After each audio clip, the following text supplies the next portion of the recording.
16 جمادی الثانی شہید آیت اللہ سید حسن حسینی قدس شیرازی قدس الروح کی یوم شہادت۔ آیت اللہ سید حسن شیرازی سن 1354 ہجری کو نجف اشرف میں پیدا ہوئے۔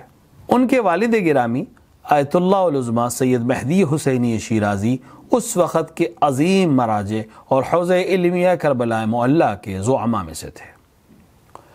سید حسن شیرازی نے حوزوی دروس کا سلسلہ ابتدا سے لے کر سب تک کربلا میں جاری رکھا اور اس طولانی عرصے میں اس وقت کے فقہا اور آیات اعظام کے دروس میں شرکت کرتے رہے، جن میں ان کے والد گرامی کے علاوہ سید محمد ہادی میلانی اور آیت اللہ شیخ محمد رضا اصفہانی اور ان کے بھائی آیت اللہ العظمہ سید محمد شیرازی شامل تھے۔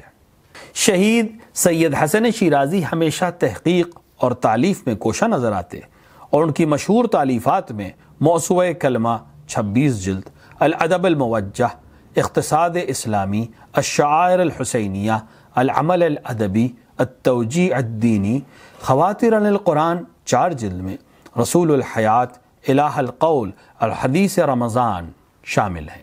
شہید شیرازی اجتماعی اور مذہبی سرگرمیاں رکھنے کے ساتھ ساتھ باسی حکومت سے شدید اختلاف بھی رکھتے تھے، جس کی وجہ سے ان کو گرفتار کر لیا گیا اور قصر النہایہ نام کے قید خانے میں قید کیا گیا، جہاں ان کو سخت اذیتوں کا سامنا کرنا پڑا۔ انہوں نے رہائی کے بعد عراق کو ترک کر کے سوریہ اور لبنان میں سکونت اختیار کی اور وہاں پر بھی انہوں نے حسب معمول اپنی سرگرمیوں کو جاری رکھا۔ سوریہ میں حوزہ علمیہ زینبیہ اور لبنان میں مدرسے امام المہدی عجل اللہ تعالی فرجہ الشریف کی تاسیس ان کی کامیابی کے شاہکار ہیں۔ اس کے علاوہ سیریا میں نصیری علماء کے ساتھ بحث اور مباحثہ، جس کے نتیجے میں 20 لاکھ افراد نے شیعہ مذہب کو اختیار کیا۔ ان کی دیگر سرگرمیوں میں ساحل عاج میں علمی مراکز کی تعمیر، مصر میں قبر حضرت مالک اشتر رضوان اللہ تعالی علیہ کی تعمیر نو اور دیگر ممالک میں اسلامی مراکز کی تاسیس شامل ہے۔ یہ وہ عظیم کارنامے ہیں جو امت اسلامی کے لیے ناقابل فراموش ہیں۔ شہید سید حسن شیرازی کے اہم کارناموں میں سے ایک جنت البقیع کی نوسازی کے حوالے سے کوششیں تھیں۔ اس ہدف کے حصول کے لیے انہوں نے سعودی حکومت کی اہم شخصیات سے ملاقاتیں کی، جن میں اس وقت کے بادشاہ شاہ فیصل سے بھی ملاقات شامل ہے۔ شاہ فیصل نے شہید حسن کی دلائل کو سننے کے بعد کہا کہ اگر آپ وہابی علماء کو راضی کر لیں تو میں بقیع کی نوسازی کے حوالے سے حکم جاری کر دوں گا، لیکن افسوس کہ سید حسن شیرازی کی شہادت کے بعد کچھ حاسدین کی بے جا مداخلت کی وجہ سے جنت البقیع کی تعمیر نو نہ ہو سکی۔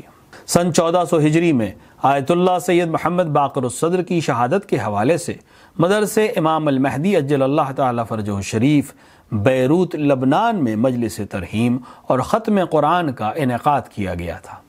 اس مجلس میں شرکت کی غرض سے جب سید حسن ٹیکسی سے اپنے ہوٹل سے باہر نکلے تو باسی حکومت کے کارندوں نے ٹیکسی پہ فائرنگ شروع کر دی، جس کی وجہ سے سید حسن حسینی شیرازی نے جام شہادت نوش فرمایا۔ آپ کے جسد اطہر کو قم المقدسہ ایران لایا گیا۔ آیت اللہ العظمہ سید شہاب الدین مرشی نجفی نے ان کی نماز جنازہ پڑھائی۔ آپ کو جوار حضرت فاطمہ معصومہ علیہ السلام میں سپرد خاک کیا گیا۔